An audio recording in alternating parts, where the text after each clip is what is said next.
Chers élèves, je suis heureux de m'entretenir avec vous sur les questions que vous avez d'ailleurs listées. Les grands problèmes, vous les avez d'ailleurs identifiés.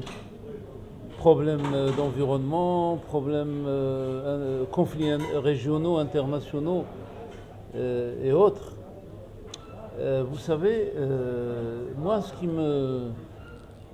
qui m'impressionne dans ce qui se passe, non seulement la pandémie, mais tout le package de ce qui se passe au niveau international aujourd'hui, c'est cette hésitation, cette incertitude que les acteurs éprouvent vis-à-vis de la nature des rapports internationaux. L'international balance encore entre une vision où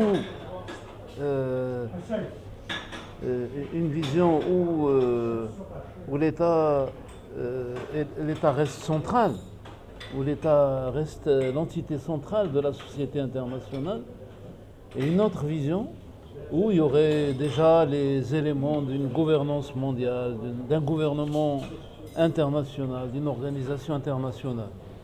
Les États sont un peu hésitants entre ces deux démarches. Il y a certainement un gouvernement international qui est en marche, mais l'État résiste, l'État souverain.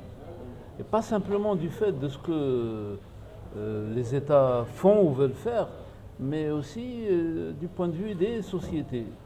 Vous avez certainement suivi tous les indices du populisme en Europe. Et en Europe, ça se voit le plus clairement. Parce que l'Union européenne est l'une des régions où les relations entre États sont les plus denses, où les indices, les prémices de la société internationale sont les plus clairs.